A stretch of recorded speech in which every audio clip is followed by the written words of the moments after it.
Walmart, Target, and Costco panic. Shortages cripple store closures, alerting customers to stock up now. The latest, an aisle pass, new term here. Store slammed after calling for shoplifters to steal from Walmart instead of them, as they are branded scum. What do you guys think? Is it okay for people to steal from giant retailers and stores like Walmart instead of these smaller mom and pops, or is stealing just wrong in general? Now, it says here that shoppers have heavily criticized a store for encouraging thieves to target Walmart instead of them. And the big box retailer has famously struggled with retail theft, with CEO Doug McMillon warning back in December of 2022 that it was at a historic high and there would be consequences, including store closures. And with store closures comes job loss and layoffs. Now, Walmart leaders, employees, and customers have been vocal about the huge negative impact of theft on the retailer and the industry as a whole. And as you can see here, retail crime has become a major issue, with shrinkage accounting for over $112 billion in losses, up from $93.9 billion in 2021. This, according to the 2023 National Retail Security Survey. And despite this huge issue for the entire retail industry, one store has decided to encourage theft at Walmart over other stores. A user on X, formerly Twitter, shared a photograph of the shocking sign that was put up at a small business. And the sign read, "Please do not steal from a small business. Steal from Walmart. Thank you." And as you can see here, this didn't really go over too well with the internets, and comments replying saying stealing is wrong altogether, only exceptions if the business is bigoted or abusive. Facts. Oh, ow. Heard it here first. Just tell the police that too. Now, obviously, I think some of these folks are being facetious, but also there's probably a percentage of folks out there who agree with this message. Now, the article here continues to say that, and I quote, "Don't steal from either scum," is what one user said while sharing the post. And no, stealing is wrong altogether, another added. Crime shouldn't be allowed just because of the size of the victim. Agreed. And another posed a question to the unidentified store that posted the sign. And retailers are seeing unprecedented levels of theft coupled with rampant crime within their stores, and the situation is only becoming more dire. Far beyond the financial impact of these crimes, the violence and concerns over safety continue to be a priority for all retailers, regardless of size or category. And it should be a concern for not only the employees, but the families of these employees too, because it's only getting worse with targeted attacks on suppliers and freight transporters too, because the theft goes beyond just self-checkouts and walking and rolling a TV, a big screen, flat screen TV or PS5 out the front door. As sheriffs share new clues in the mystery of the missing Iowa truck driver, David Schultz, missing person, and quite possibly a victim of this organized retail theft and crime, possibly depending on the type of load he was carrying, or at least believed to be carrying, because I believe he was carrying livestock or meat. However, criminals know no bounds, and if they can get a nickel, they would take it for whatever they could steal at whatever cost, and whoever's life would be on the line as a result of it. Not to mention all the fighting and arguing at the exits that's only bound to get worse and explode altogether. These conflicts and these altercations. This one here says, "Not happening." "You're the ones who stopped me," says furious Walmart shopper, being accused of stealing after workers demand a receipt. Receipt checkers have courted controversy since their inception. And as you can see here, this lady got disgruntled when the clerk asked to see her receipt, and she said, "I'm not showing my receipt because this ain't Costco."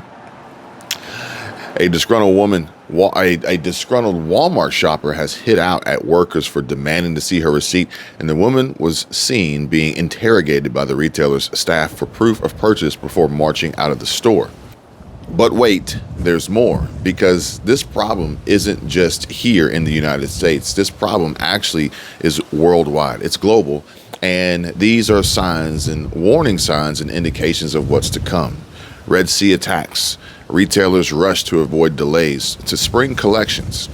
But everybody is in a panic, and warnings and alerts of shortages, empty shelves, and higher prices are on the way, folks. Brace yourselves, get ready.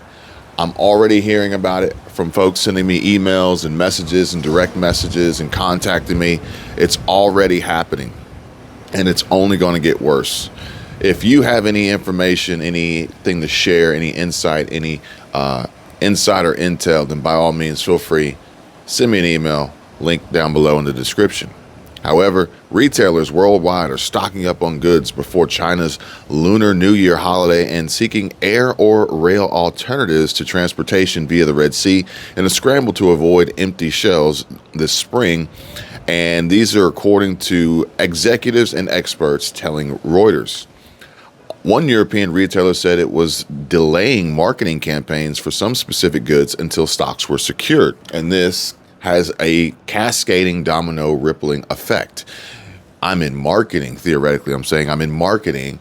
Why is this problem concerning me? Well, you will potentially see a pullback on marketing and ad spend, and potentially seeing a disruption in your own job and your own income and your own ability to earn a steady paycheck and provide for your family, because major executives and retailers are pulling back on marketing, because what good is marketing a product that you can't sell because you don't have it, because the ships are delayed in the Red Sea.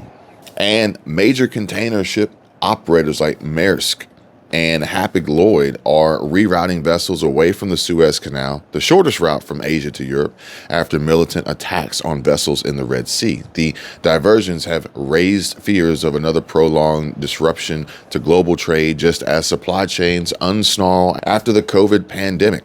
Going around southern Africa instead adds $1 million in fuel costs and about 10 days to the journey. Interviews with 5 retailers selling everything from furniture to mechanical components, and with analysis show the unusual steps companies are taking to adapt.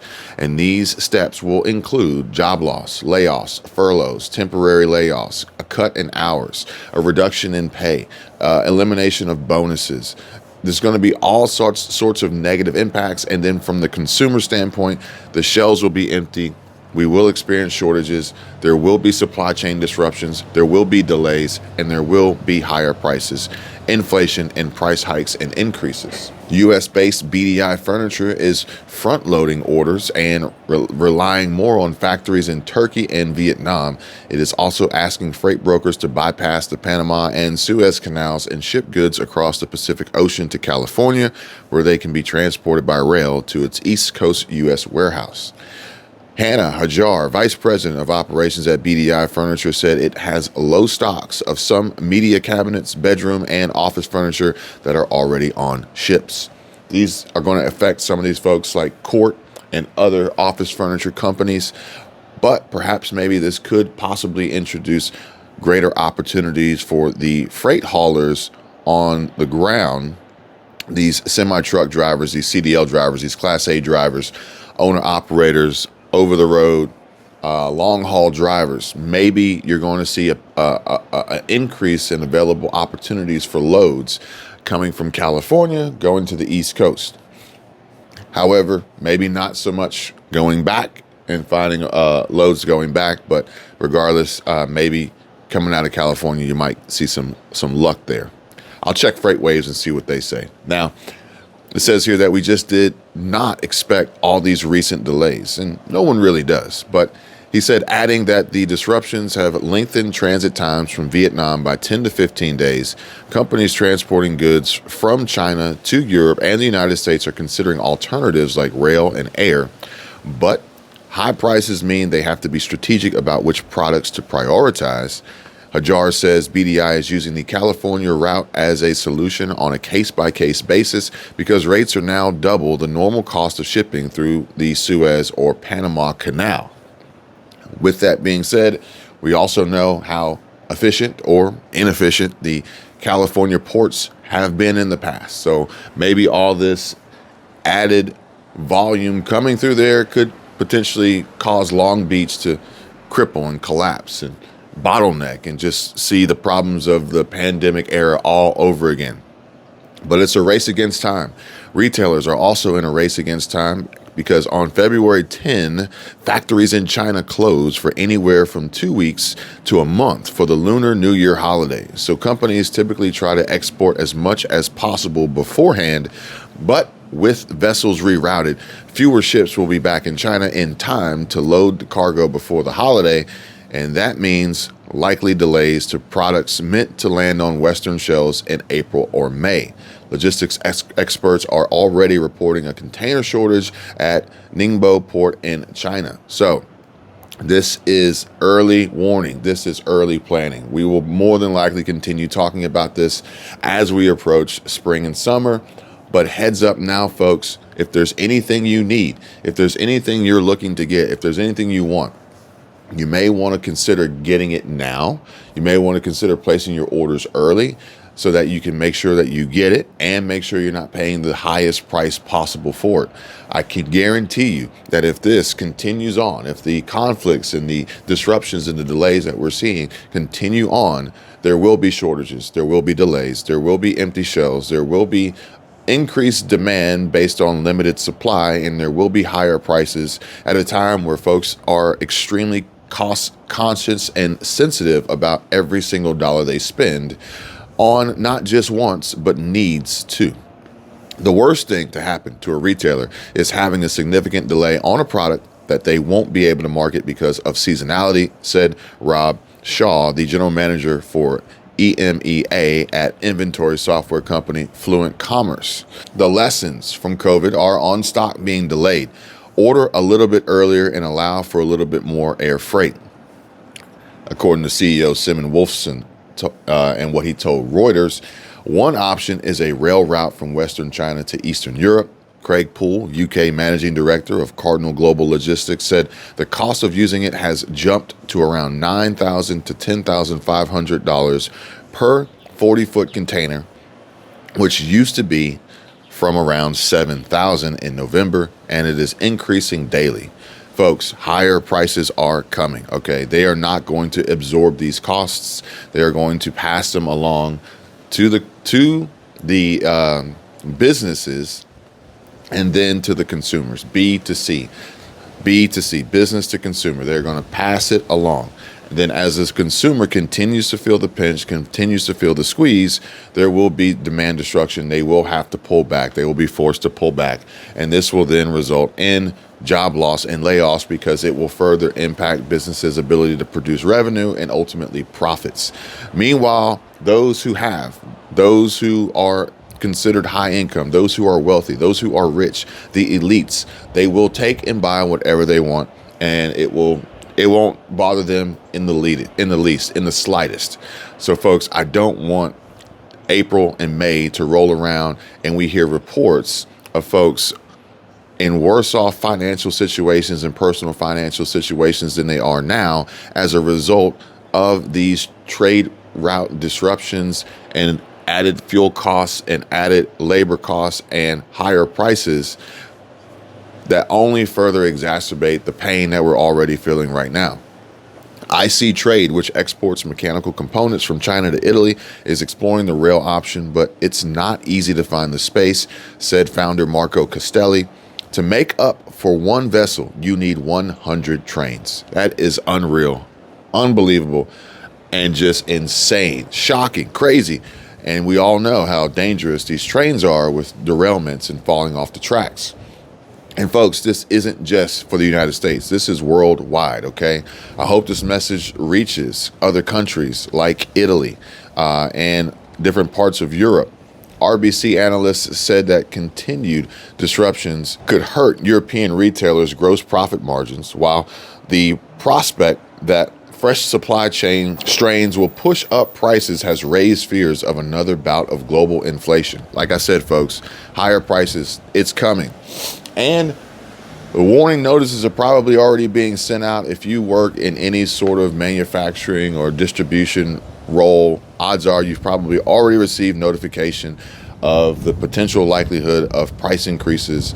And once they reach the point of no return, the breaking point, and have ability of force majeure, then the gloves come off and we will see a unbelievable shitstorm of higher prices and escalating costs, just like we did during the pandemic or tail end of the pandemic yet again.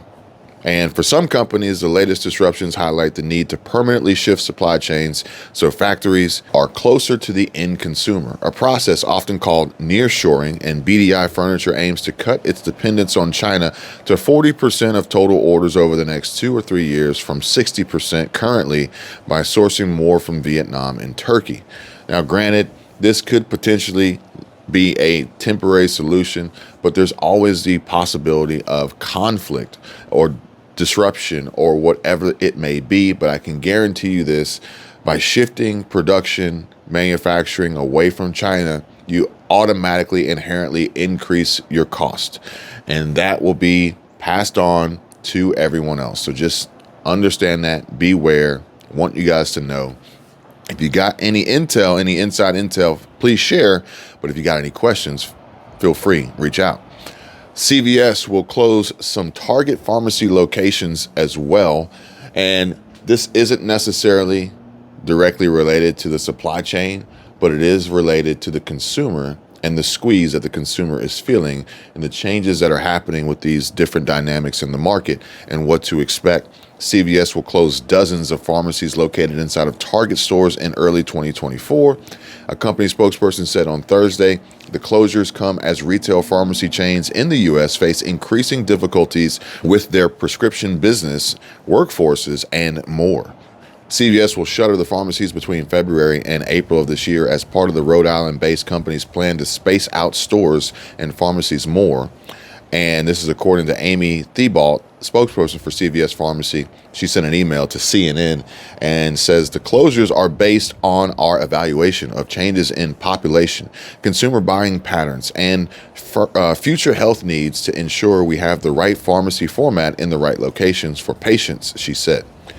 Retail pharmacies have struggled to boost profits in recent quarters as COVID-related traffic dries up and consumers move more to alternative prescription filling services online. Rite Aid, one of the largest drugstore chains in the country, filed for bankruptcy last year, and CVS reported strong third quarter earnings, but those gains came mostly from the company's efforts to diversify its offerings away from the retail business in recent years, and its healthcare benefits division saw sales rise by nearly 17%, and health services grew by 8.4%. Labor problems have also added to the company's woes, and CVS representatives have previously said the company will cut thousands of jobs and close about 900 stores between 2022 and 2024 as it reconsiders its business priorities. Folks, please do not ignore, we mustn't ignore the warning signs. These are parts of a whole. These are leading indicators of something big that is about to happen. The Great Reset, the greatest wealth transfer in history, is happening right now. Please make sure you click the links down below in the description, get all the free information that I have available there to you, and also share with me any insider intel, your thoughts, your opinions, where you work, what you're seeing, what's happening. My email address is below. I'll put up on the screen too so you guys can see it. Until next time, you guys take care, be safe. I'll see you real soon. Bye-bye.